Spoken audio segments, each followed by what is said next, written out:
This is Josh here, reviewing the 2000 Ravens and the 88 Bengals. On the first play from scrimmage, Boomer Esiason would throw an interception on his left side to Kim Herring, but Trent Dilfer would give the ball right back on a short interception to Solomon Wilcox, who takes it into Ravens territory. This would lead to a long field goal by Jim Breach to make the score 3-0 in favor of the Bengals. On the ensuing drive, Trent Dilfer would get it started by throwing a short pass to Brandon Stokely as he gains yards after the catch into Bengals territory, then a short handoff to Jamal Lewis for a touchdown. Matt Stover seals it off with the extra point to make the score 7-3. On the next drive, down by 4 points, Esiason would throw the ball deep down the right side to Tim McGee as he avoids a tackle and gets the ball into the red zone. A few plays later, and Sticky Icky Woods is plunging the rock as he celebrates with the Icky Shuffle to make the game 10-7. Another catch by Brandon Stokely would get the Ravens into Bengals territory, but Dilfer would get pressure in his face and he would throw another ill-advised pass into the end zone, picked off by Solomon Wilcox. Next drive, Icky Woods would take the ball up the middle and whoop! He makes a man miss, breaks a tackle, he's up the sideline, they can't touch him, and he makes it into the red zone. A few plays later, Esiason fakes the run, and then he throws it back to his running back, James Brooks, as he breaks it into the end zone for a touchdown to make the game 17-7 in favor of the Bengals. Later on in the third quarter, the Bengals would find themselves in the red zone again, as Boomer would throw a pass to Eddie Brown. Last 2 minutes of the game, the Bengals would pass the ball, but Boomer is sacked, and it's a fumble! Recovered by Michael McCreary, and he takes the ball into Bengals territory. A few plays later, Dilfer would toss the ball to Jamal Lewis as he would go untouched into the end zone for the score, and the Ravens would need to recover the onside kick. And they would.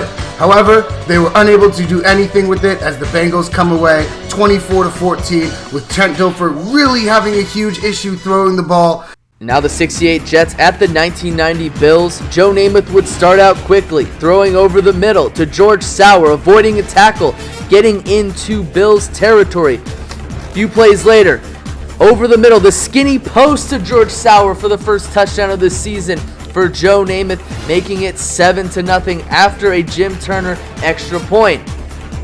Next drive, Jim Kelly throwing it over the middle to Thermal Thomas. Thermal. He would make it into Jets territory. This will be followed up with a Thermal Thomas draw over the middle of the field, and they wouldn't catch him. It's a touchdown, 7-6. Ironically, Scott Norwood, he misses the field goal. It hits the upright. Jim Turner, he would add a field goal for the Jets to make it 10-6. But not to worry.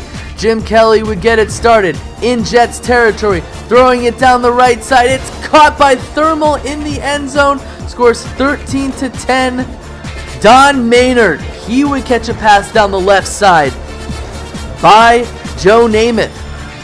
This would be a field goal by Jim Turner to tie the game up 13-all. Now in the third quarter, Joe Namath avoiding pressure, catch by George Sauer. He would make it into Bills territory, and this would lead to an Emerson Boozer. Boozer scores a touchdown to make it 20-13, and then Jim Kelly would throw an interception to Johnny Sample, and then on the next drive would throw it deep to James Lofton. He falls, and he runs into the end zone for a touchdown to make the game 20-19. Emerson Boozer would run down the right side after the handoff, and it's a fumble recovered by the Buffalo Bills. But on the next play from scrimmage, Jim Kelly would throw it deep to the right side, and it's intercepted by Bill Baird. This would lead to Joe Namath, skinny post over the middle to Sauer. George Sauer catches it, last-ditch effort, 27-20. Jim Kelly cannot complete the pass, and the Jets beat the Bills 27-20. Good game by both teams. Both quarterbacks had a ton of success. And now the 2016 Falcons at the 85 Bears, one of the best defenses ever. Willie Gault would take the opening kickoff, break a few tackles, avoid a few other tackles, all the way into Falcons territory. This would lead to a Kevin Butler field goal made, doink, which would make the game 3-0 in the first quarter. The Falcons, however, would get it started. Devontae Freeman avoids tackles, gets the ball into the Bears' red zone, and follows it up with a rushing touchdown of his own to make the game 6-3, 7-3 after a Matt Bryant made field goal. Jim McMahon, pressure in his face, would throw it deep to his receiver Willie Gault in the end zone to make the game 10-7 in the second quarter, with the extra point being good. Matt Ryan, however, he would make a throw over the middle of the field. It was a diving interception by Mike Richardson. The next play from scrimmage, Willie Gault would catch a deep pass with Jim McMahon in the end zone, and they won't catch him today. Willie Gault would run the ball into the end zone for a touchdown. An extra point would make it 20-7. Julio Jones would get it started. Matt Ryan would throw the deep pass, would make it into the red zone. Matt Ryan, play action fake. He's got his receiver in the middle of the end zone. It's caught by Mohamed Sanu to make the game 20-14. Later on, Jim McMahon would throw it deep. Rocket catch by Dennis McKinnon.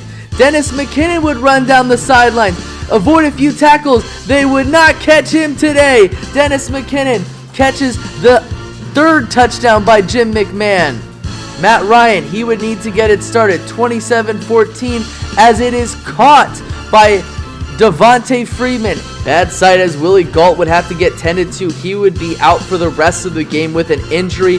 Matt Bryant, however, would doink in a field goal to make it 27-24. Jim McMahon, close to the end of the game, 3-point game, would throw it deep. He doesn't have Willie Gault, but he does have McKinnon. Kevin Butler would knock in a field goal, last-ditch effort, and Dan Hampton would safety Matt Ryan into the end zone, making it impossible to come back.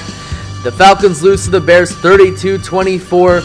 Horrible injury by Willie Gault, but a huge game by Jim McMahon as he throws for 3 touchdowns in the game, with 0 rushing yards by Sweetness Walter Payton.